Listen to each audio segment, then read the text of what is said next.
The story begins on a cold Christmas evening, the kind where the house smells of roasted meat and pine, but the warmth doesn't quite reach the heart. I sat at the long dining table surrounded by familiar faces that no longer felt safe. My ex-husband lounged comfortably in his chair, glass of wine in hand, wearing that smug half-smile I remembered too well. When someone asked about my new fiancé, his laughter cut through the room like a blade. He leaned back and said loudly, "You replaced me with a janitor? That's trash." The words landed hard.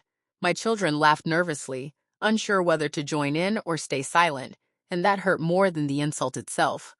I felt my face burn, my chest tighten.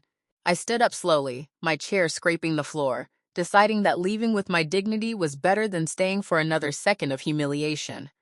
I reached for my coat just as the doorbell rang. The sound of the bell froze everyone.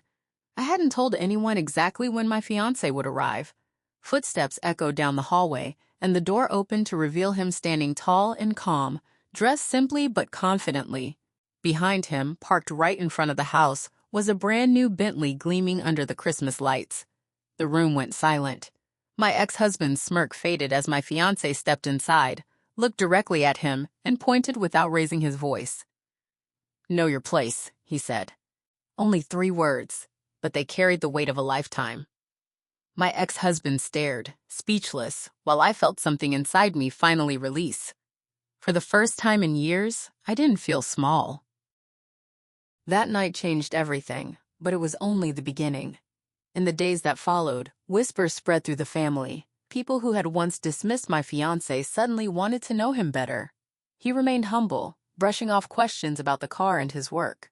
He was a janitor, yes, but he also owned multiple commercial properties and had built his success quietly after a life of hardship.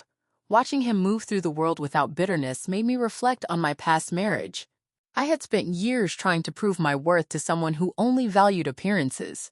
Now I was with someone who valued character. My children, confused but curious, started asking questions. I answered honestly, hoping they would learn that respect isn't measured by titles. My ex-husband didn't take the shift well. He called me repeatedly, alternating between anger and forced charm. He accused me of humiliating him on purpose, of turning the children against him. I listened calmly and told him I hadn't planned any of it. The truth was simple. His words had finally caught up with him. When he demanded an apology, I refused. That refusal felt like reclaiming a part of myself I had lost. Meanwhile, my fiancé encouraged me to set boundaries, reminding me that peace was more valuable than winning arguments. Slowly, I began to believe him. As weeks passed, my children started spending more time with us. They noticed how my fiancé listened to them, how he showed up without making promises he couldn't keep. One evening, my eldest admitted that laughing at the dinner table had been a defense mechanism. He said he didn't know how to stand up to his father. I hugged him and told him courage takes time. That moment healed something fragile between us. My ex-husband, sensing the distance growing, tried to regain control by flaunting his own success, but it rang hollow. The louder he became, the more transparent his insecurity looked. The engagement announcement brought another wave of reactions. Some relatives questioned my decision, suggesting I was moving too fast or being blinded by gratitude. I listened politely and chose not to explain myself. My happiness didn't need their approval. Wedding planning was simple and intimate, just the way we wanted it. No grand displays, no competition.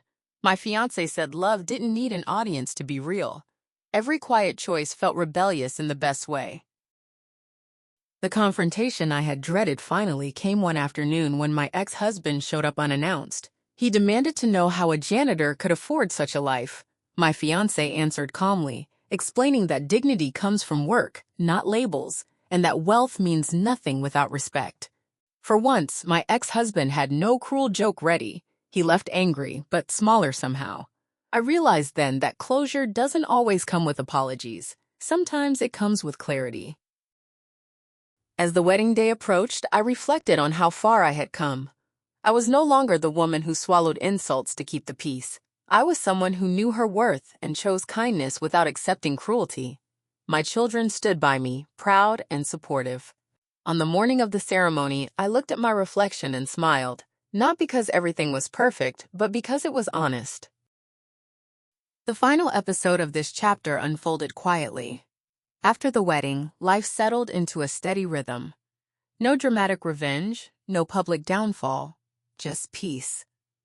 Occasionally, I heard updates about my ex-husband, still chasing validation, still angry at the world. I wished him no harm, only distance. Sitting beside my husband one evening, watching the sunset, I realized that the 3 words spoken that Christmas night hadn't been about dominance. They were about boundaries, and those boundaries had given me the freedom to finally live.